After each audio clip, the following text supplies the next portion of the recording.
Grenade! Move!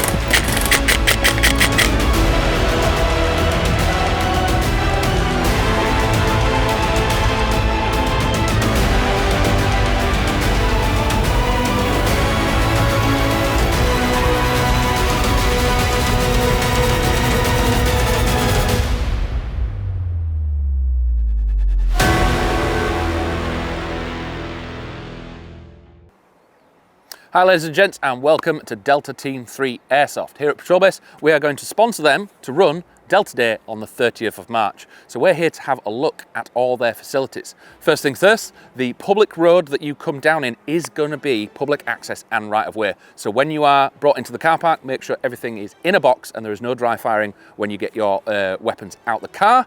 And please be aware that when you are parked, you will be here all day because we have to stack many cars in. So if you do want to car share, that would be greatly helpful. So if you want to join me in the safe zone, and we'll have a little tour of the site and facilities. So we're here in the safe zone. When you arrive, there will be plenty of space. It is going to be a 100 player cap for the Delta Day here. We will have extra tables and chairs down the centre to make sure there's plenty of room for everyone and their gear. We will have a dedicated site shop to have all the Delta accessories, guns, BBs, everything you need to play if you don't get sorted beforehand. We will have toilet facilities as well at the entrance, male and female. When you are wanting to go out into the site, the entrance is this way, and make sure nothing is loaded before you're out in the field. So let's go out there and see what the terrain is like. So when you find your way out into the site, you'll be greeted by the test range. So this is the only place you can test any platforms. There's no dry firing in the safe zone and no magazines in the safe zone. You will find the chrono out here as well. Power limits for Delta Team 3 are very similar to ours with a slight tweak. You are allowed 350 FPS on anything that is full auto or 1.14 joules, and DMRs are slightly different at 425 FPS. Snipers, again, all the way up at 500 FPS or 2.32 joules. And again, they chrono on twos and then the weight that you're chronoing on to make sure the joules pass on both sides. So make sure your weapons are properly tested before you turn up so you're not disappointed and you can't use one of your platforms, or always bring a spare and you'll be able to play all day.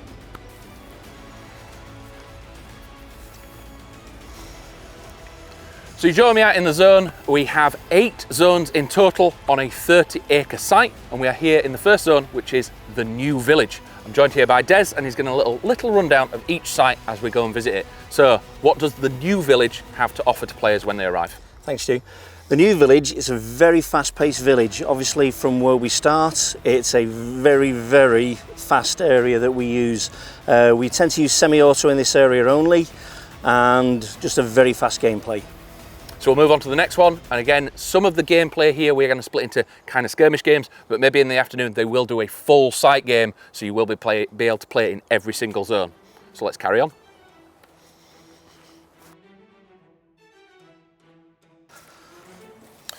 So we're here in zone 2. They call this advanced to contact. Des, it feels like this one looks like it's going to need a lot of teamwork. The cover's a little bit thinner than everywhere else, so how does this area work as well? This one is a lot of teamwork. As you say, you basically shoot and cover, obviously move to each of the bollards that we have here, and obviously wipe out the other team. Another fast attack area in semi-auto only. So nice. It'd be good for a pushback game, or maybe in the afternoon when you're trying to attack maybe a fort or something, working as a team, suppressing fire down so your teammates can move to different bits of cover, maybe sniper support from the back, all sorts of options, but looks like a really interesting zone. Let's move on to the next one. So Des, we've come to sort of 2 zones that are quite close together. We have the convoy on our left and CQB on our right. So I can see these working quite well together. How does the convoy work in play when it comes to people attacking from its left? Yes, Stu. This one is a far more tactical area now. It requires a lot more teamwork, with it being a 180-degree attacking angle. So full frontal, semi-auto and full auto on this one.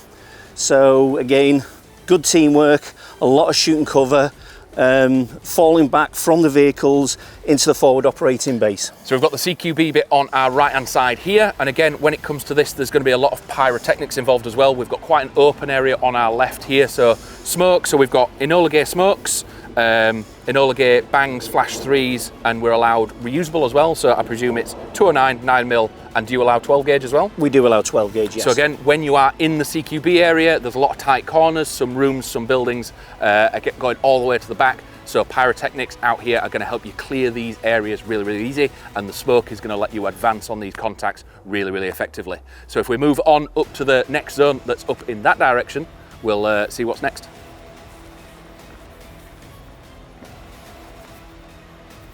So Des, we're just over halfway through the site review and visit. We're in what looks like quite an open area, but there is some high ground up there. What's this area called?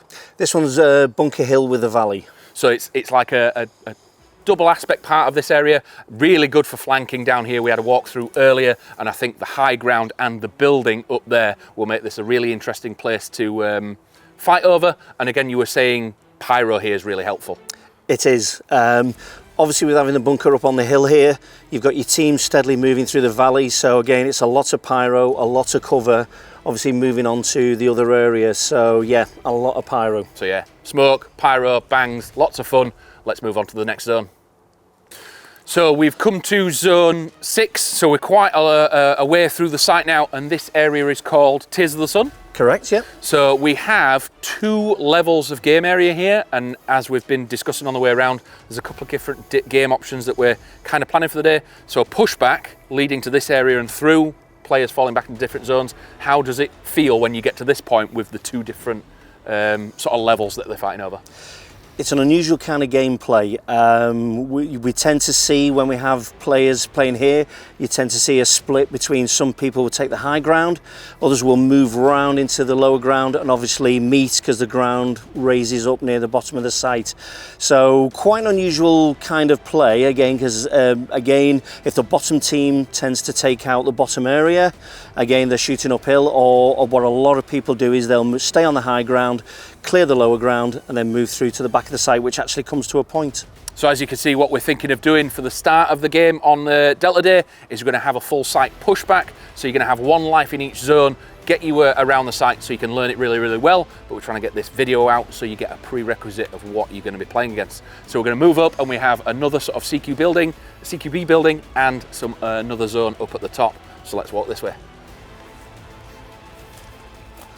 So we've come to the far end of the Tears of the Sun zone, and we just wanted to point that out that even between zones, there are still features. So Des, there is what you called a sort of extra safe zone, but when it's in play, it's actually a functional part of the site.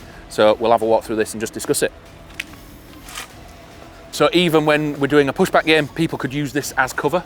They can, yeah. They can obviously go inside or stay on the outside. It's one of 2, so 1 here and 1 on the other side of the fort. So coming through, as you can see, we've talked about pyro a couple of times. Going to be quite useful in here, clear the entrance, but fighting through what is quite a tight bit of CQB action.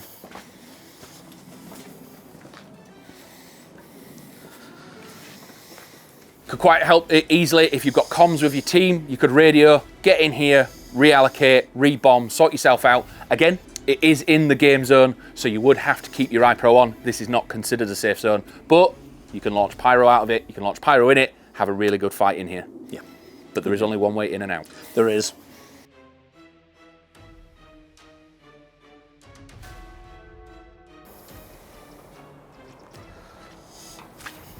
So we're here in one of the later zones, so this is called the fort. Correct, yeah. So as we can see, it has got structures and stuff, but it is quite open. So how do the tactics and stuff work in an area like this, trying to keep the cover off? So we've got the tower, the buildings and things like that, but like tactics and weapon platforms that are effective here? Yeah, this one is pure teamwork. Again, you've got a 360 degree attack angle. So again, it's a lot of teamwork.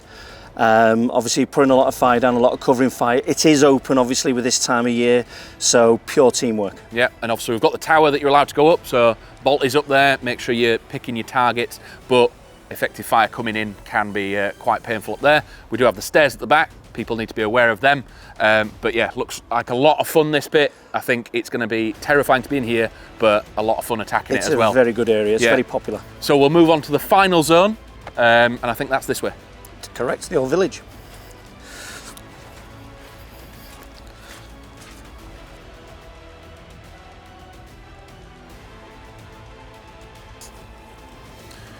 So So we're here in the Old Village, so this is the last zone that we're going to look at, and just a point to note that as we've been walking around, there's been a lot of blue rope. That is considered boundaries and you can't cross them. Correct, yes. We make sure that we have the blue ropes all the way around. We do have a drainage ditch that goes halfway around the site. It is quite deep, so obviously that's for your players' safety. Yeah, so making sure you don't cross any of the blue ropes, but when you get to the Old Village, which this bit is here, it looks like a lot of fun. There's a chunk of cover here, so I can imagine this being quite fast. It is. It's fast, very tactical. Again, good teamwork, but this one is a lot of fun. Always a popular village. Yeah, and again, this is probably where the pushback game's going to end. So this is your last chance saloon, down to your last life. And when you hit here, you'll be out of the game and back to the safe zone. So join us back there, and we'll have a little chat about what's going to happen during the day. So guys, we're back in the safe zone, and as you can see, it is a massive site. Pushback games, the full 360 game in the afternoon. It's going to be a lot of fun, a lot of energy needed. So lunch on the day will be provided. It will, and it's all free. Nice. Hot food? It's going to be a hot butter chicken curry with naan breads and poppadoms. Nice. And there will be a tuck shop. Obviously the hot food will be free, but there will be a tuck shop for snacks, drinks, crisps, everything like that can be purchased on the day. But in addition to that, there is obviously going to be a giveaway on the day. Obviously it's capped at 100 players, so Patrol Base are going to sponsor 10 guns, giving you a 1 in 10 chance of walking away with a new riff. So you've seen the site, you've seen the facilities, you've maybe seen the prizes that you could grab at the end of the day. So Des, thank you for the tour. Been a pleasure. Look forward to what you could do on the day, but there's one thing left to do, and that's for you to click the link below, book on, and not be disappointed and missing out on the day. See you in a bit.